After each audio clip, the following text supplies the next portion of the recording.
What's up, everybody? It's OC Motor back at you with another one on Chris Got Games, and today I'm sure you're wondering what we're going to be talking about.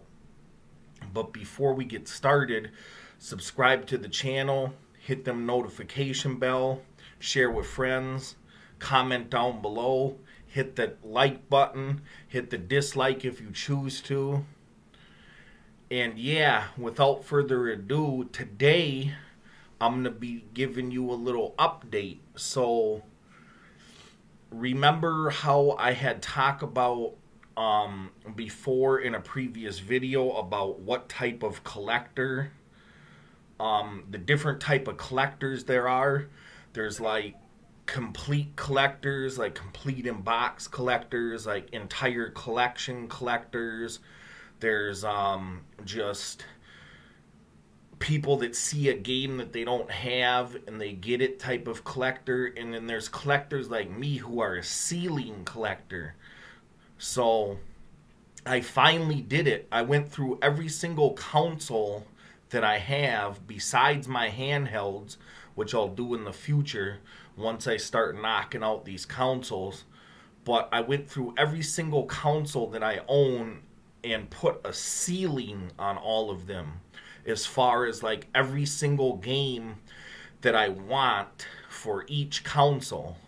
So what that means is I'm never gonna go, so whatever games I have on the list that I made, I'm not gonna get a game.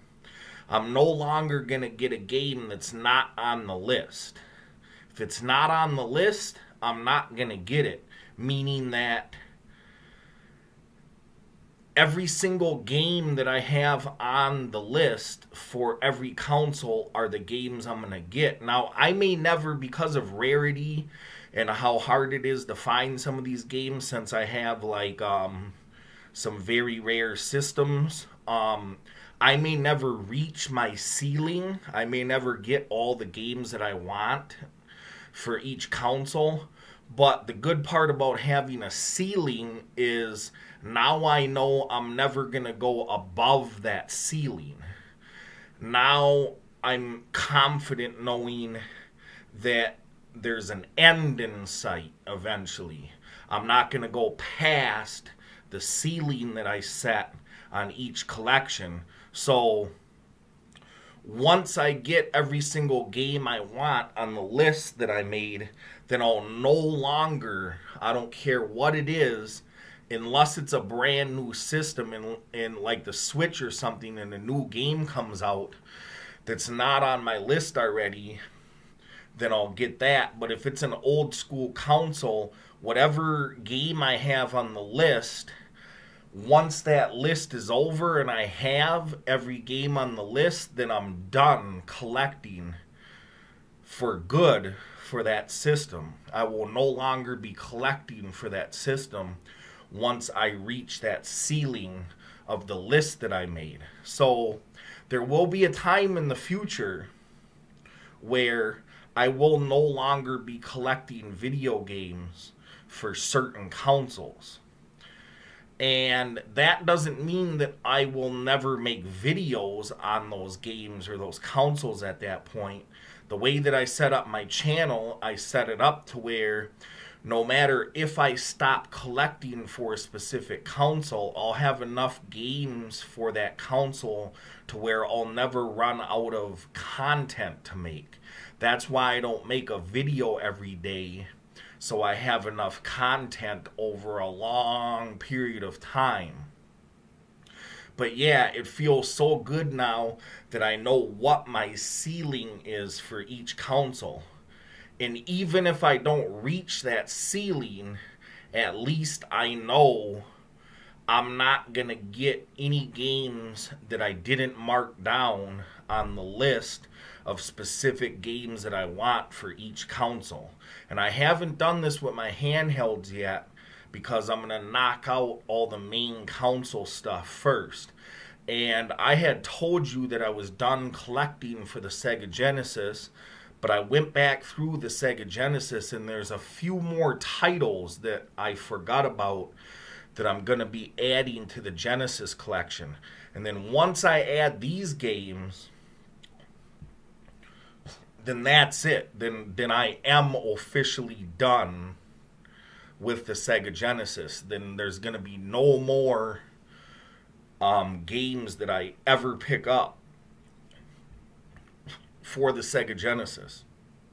And so I will be doing an updated video of that once I complete that collection and reach my ceiling with that collection. And I thought about taking the old video down since I said that that was the end, but for the sake of it being in the archives, I'm just going to leave it up and I'll just have the updated video. But from now on, I'm not going to do a complete collection video. And like I said before, when I say complete collection, I don't mean that, like, when I say my complete PS1 collection, I don't mean I have every single game for that console. I mean the complete collection of all of the games that I wanted for the system. So once I have the actual complete collection, then I will do a video about it. And this has been long overdue, and I'm finally glad that I hashed it out and I made these lists for each console, because now it's a relief. Because I used to go into a pawn shop, especially for a console like NES or like Master System or something that I'm not familiar with, or like 3DO or something that I didn't grow up with. It's hard for me to know what the ceiling is, because 90% of those games I never played before. So I'm like, I see a game that I don't have and I'm like, oh shit, I need that. But I just labeled it now to, I went and dug into detail about all the games that I really want for each console, and from now on, that's all of the games that I'm going to pick up. I'm not going to pick up any more filler just for the sake of it's a game I don't have. I'm only going to get games that I want for each console from now on, moving forward. So I just wanted to let you guys know that. And yeah, I'm super excited to start completing some of these collections. I have some special sites that I know about that I'm blessed to have come across that's going to allow me to complete some of these collections without spending too high of prices. There are a few games that I am going to have to spend top dollar on to get, but I'm gonna get the game just for the sake that I really need those. And one of those games is gonna be coming up, and I'll show you what it is. But I will justify spending the money on it, because there's a lot of cheap asses out there on YouTube, and I get tired of it, where they're like, oh, you know, I got this video game for free because I traded a bunch of other video games. And they almost like tell you not to spend a certain amount of money to get a certain game. But I feel like if it's a game you really want and you have the opportunity to get it, get it. And some of these games, they may be expensive now, but that's not to say that 10 years from now they're going to be 4 times more than what I would spend for them now. Like Sonic Jam, for example, for Sega Saturn.